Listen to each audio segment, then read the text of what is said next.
very happy. Many congratulations to Subhanshu Shukla and his family.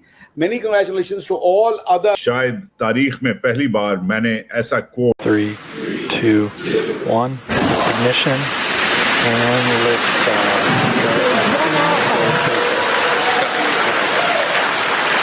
For three nations, a new chapter in space takes flight.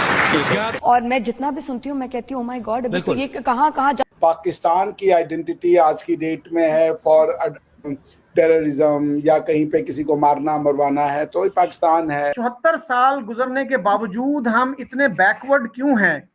आज भी हमारे 2.5 करोड़ बच्चे स्कूलों से बाहर हैं, लेकिन हमारी इक़्तिदार को खतरा जो है वो दोबारा से एक्सट्रीमिस्ट आइडियोलॉजी को जो उभारा जा रहा है मुल्ला मिलिट्री अलायंस के जरिए आसिम मुनीर ज़ियाउल हक 2.0 बन के मजीद 10 साल का अपना प्लान जो कर रहा है। देखो फर्क ही यही है, मुसलमान जो है ना शहादत के लिए तैयार है, हमें मरने से डर नहीं लगता, तो ये तो एक फियर है ही नहीं हमारे लिए, इससे तो ब्लैकमेल करो ही। यानी 99.9% लोगों को कुछ आइडिया ही नहीं है कि where does India stand and where do we stand। हम सब में नंबर 1 थे और अब समय आ गया है कि भारत फिर से नंबर 1 होगा। आप देखिए जाकर के कि भारत को 1000 साल लोगों ने लूटा, लोगों ने भारत को इकोनॉमिकली, मॉरली, सोशली वीकेंड किया। एक तरफ जो है वो कहते हैं हम ईरान के साथ खड़े हैं, दूसरी तरफ अमेरिका के साथ बैठे नहीं है अमेरिका के साथ उनके पैरों में लेटे हुए हैं। असल में तो हमारे यहाँ से कोई बिन कासिम नहीं निकला, कोई गौरी गजनवी हमने पैदा नहीं किए, बल्कि हमने सुभांशु शुक्ला और हिंदुस्तान वालों ने बस चीजें इस फील्ड में हमसे बहुत बेहतर की अपने एजुकेशन सिस्टम के साथ।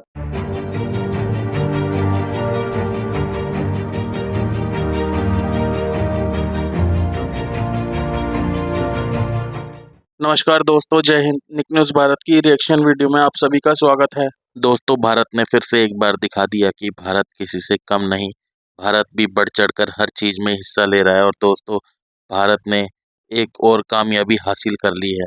दोस्तों, दरअसल बात यह है कि शुभांशु शुक्ला जी ने अपने 3 साथियों के साथ स्पेस मिशन में साथ दिया है और धरती से अंतरिक्ष की ओर सफ़र किया।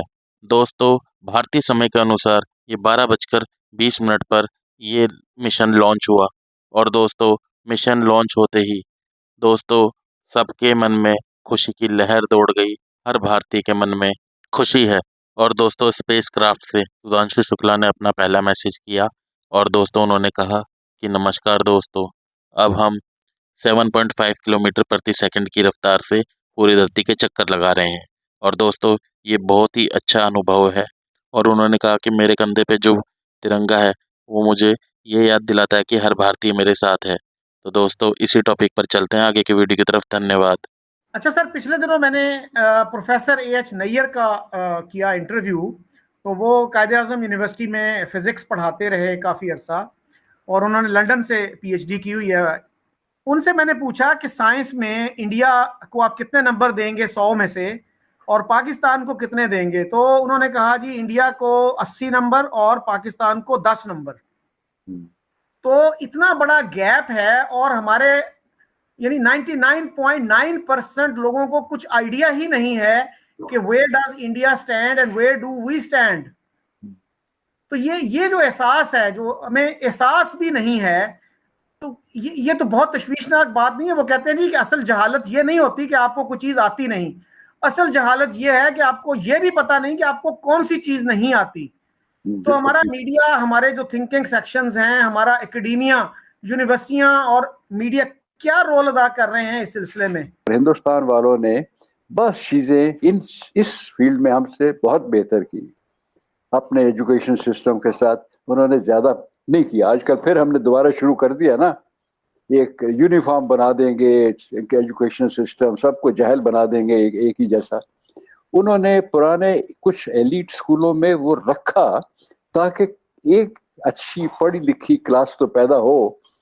जो IITs वगैरह है, पहले 4 थी, नेहरू ने बनाई, फिर एक अभी मेरे ख्याल में 5 या 6 हो गई है। इन चीज़ों को तो उन्होंने बिल्डअप किया। उसका नतीजा ये हुआ कि 80-90% उनके लोग जो उनसे बेशक होंगे गरीब हमसे ज़्यादा, लेकिन जो 10-15% है वो बहुत ही उनकी क्वालिटी है नॉलेज की, इल्म की, वो बहुत बेहतर हो गई है।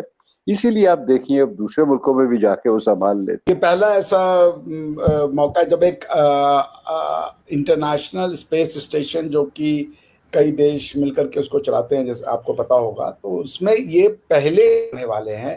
इनके पहले राकेश शर्मा जी थे जो स्पेस में गए थे, who went to the space। अब स्पेस है क्या, ये आपको डेफिनेशन बड़ा मतलब टेक्निकल हो जाता है कि स्पेस क्या है, आउटर स्पेस क्या है, इनर स्पेस क्या है, ये सब की डेफिनेशन है कि आप कैसे उसको डिटरमाइन करती हैं। But yes, this is what it is. तो it's one of the biggest achievement, और इसलिए अचीवमेंट है क्योंकि देखिए वो बहुत 3 या 4 कंट्री के ही लोग गए हैं उसमें, और भारत उसमें एक है।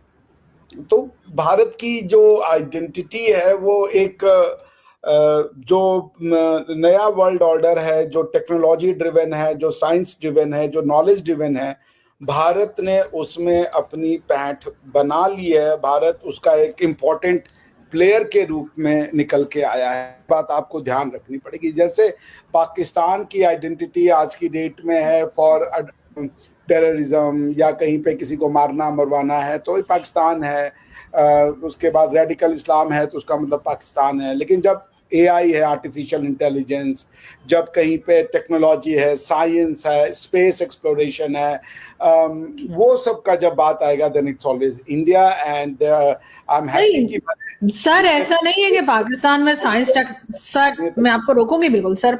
ऐसा नहीं है कि पाकिस्तान में साइंस और टेक्नोलॉजी पे काम हो ही नहीं रहा, वरना न्यूक्लियर वेपन्स आपने बनाए तो हमने भी बनाए सर।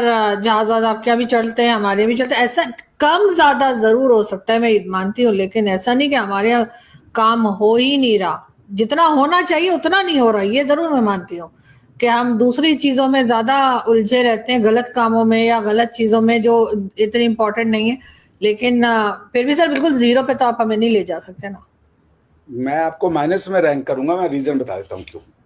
देखिए ऐसा है कि आरजू जी, पिछले 1000 साल से दुनिया ने एक 2 थ्योरीज आई। अब एक थ्योरी का नाम मैं आपके यहाँ नहीं लेता, दूसरी थ्योरी आई कॉन्क्वेस्ट की, जिसने कॉन्क्वेस्ट के बेसिस पे लोगों के टेरिटरीज को जीतने का कोशिश किया, लोगों को मारना, धाड़ना, उनके गर्दनों की लाश बना देना, और ऐसे घटिया और जिस समझ लीजिए चोरों को या लुटेरों को अगर आप अपना हीरो मानते हैं, आप उनको अपना सिविलाइजेशनल इंस्पिरेशन पॉइंट मानते हैं, तो फिर आपका देश वैसा ही बनता है जैसे ये लोग थे। भारत ने इसमें कोई नाम नहीं कमाया पिछले 800 साल में। कभी गोरों ने, कभी इस्लामिक आक्रांताओं ने, कभी किसी ने आके भारत पे रूल किया। भारत किसी के घर में रूल करने नहीं गया। हमने भारत का कुछ हिस्सा खो भी दिया इन लोगों को, लेकिन जो भारत हमने बचा लिया, वो भारत अब अपनी उसी पुरानी आइडेंटिटी की ओर अग्रसर है जो हमें विश्व में सबसे अलग बनाता था। उसका नाम था कि हम विश्व गुरु थे। हम prosperity, B it educational prosperity, B it intellectual prosperity, B it spiritual prosperity, B it financial prosperity, B it yogic prosperity, हम सब में नंबर 1 थे। और अब समय आ गया है कि भारत फिर से नंबर 1 होगा। आप देखिए जाकर के कि भारत को 1000 साल लोगों ने लूटा, लोगों ने भारत को इकोनॉमिकली, मॉरली, सोशली वीकेंड किया 1000 साल। उसके बाद अब भारत धीरे धीरे धीरे, जिसे कहते हैं ना, आप एक आदमी को इतना मार दीजिए कि उसकी जिंदगी चली जाए, फिर वो वहां से जब खड़ा होता है अपने आप, अगर वो बच जाता है तो वो धीरे धीरे धीरे उसको स्ट्रेंथ लेने में समय आता है। तो ये 1000 साल की चोट के बाद आज जो भारत बन रहा है, ये भारत बहुत ही प्रशंसनीय है। मुझे बहुत प्रसन्नता होती है ये देख करके कि हमारे यहाँ से कोई बिन कासिम नहीं निकला, कोई गौरी गजनवी हमने पैदा नहीं किए, बल्कि हमने शुभ्रांशु शुक्ला, हमने याज्ञवल्क, हमने तज्ञ ये पैदा किए। ऐसी ही लेटेस्ट वीडियो देखने के लिए निक न्यूज़ भारत को सब्सक्राइब करें, लाइक और शेयर करना ना भूलें।